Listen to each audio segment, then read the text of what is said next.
आता बातम्या विस्तारानं।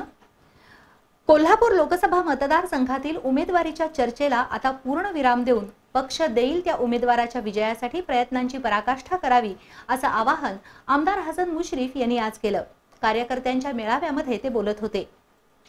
केंद्र आणि राज्यातील भाजप सरकारच्या निराशाजनक कामगिरीचा पंचनामा करण्यासाठी राष्ट्रवादी काँग्रेसच्या वतीनं राज्यात 10 जानेवारीपासून परिवर्तन निर्धार यात्रा काढण्यात येणार आहे। ही यात्रा कोल्हापुरात 27 जानेवारी रोजी येते। त्याच्या पूर्वतयारीची बैठक आज आमदार हसन मुश्रीफ यांच्या उपस्थितीत आणि जिल्हाध्यक्ष ए.वाय. पाटील यांच्या अध्यक्षतेखाली झाली। या बैठकीत बोलताना आमदार मुश्रीफ यांनी कोल्हापूर लोकसभा मतदारसंघाची पक्षीय भूमिका जाहीर केली। तसंच या भूमिकेचा पत्रकार परिषदेत पुनरुच्चार केला। कोल्हापूर लोकसभा मतदारसंघातील उमेदवारीच्या चर्चेला आता पूर्णविराम द्यावा आणि पक्ष देईल त्या उमेदवाराच्या विजयासाठी प्रयत्नांची पराकाष्ठा करावी असं आवाहन मुश्रीफ यांनी केलं। कोल्हापूर राष्ट्रवादी काँग्रेस पक्षाच्या उमेदवारीला कार्यकर्त्यांनी फुलस्टॉप द्यावा चर्चेला अशी विनंती केलेली आहे आणि जो उमेदवार आता अधिकृत घोषणा होईल त्याच्या मागे ठामपणाने उभं राहून त्याला प्रचंड मतांनी निवडून आणायचं। गेल्या 5 वेळेला फक्त एक वेळा बंडलिक साहेब बंडखोर राहिले होते, परंतु दुसऱ्या कुठल्याही पक्षाचा खासदार या कोल्हापूर लोकसभा मतदारसंघात निवडून आलेला नाही। त्याप्रमाणे राष्ट्रवादीचा उमेदवार प्रचंड मतांनी विजयी होईल।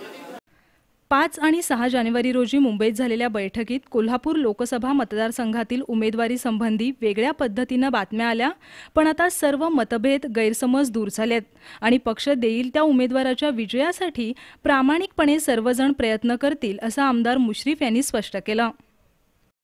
हे आमच्या घरातलं भांडण होतं।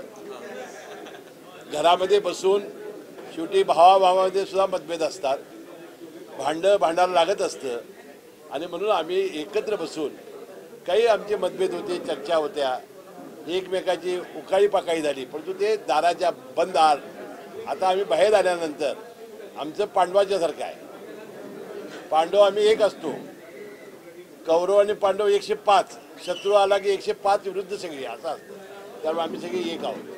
शेतकऱ्यांनी 30 ते 50 हजार रुपयांपर्यंतचं कर्ज फेडलं तर आपण त्यांना 3 ते 5 हजार रुपयापर्यंतचा परतावा देऊ असं सांगणाऱ्या पालकमंत्री चंद्रकांतदादा पाटील यांनीच शेतकऱ्यांचं सर्व कर्ज फेडावं, आपण त्यांची हत्तीवरून मिरवणूक काढू असा टोलाही आमदार हसन मुश्रीफ यांनी लगावला। केंद्रीय निवडणूक आयोग, SEBI, CBI, NITI Aayog, reserve bank या घटनात्मक संस्था आता भाजप सरकारच्या हातातील बाहुले बनलेत।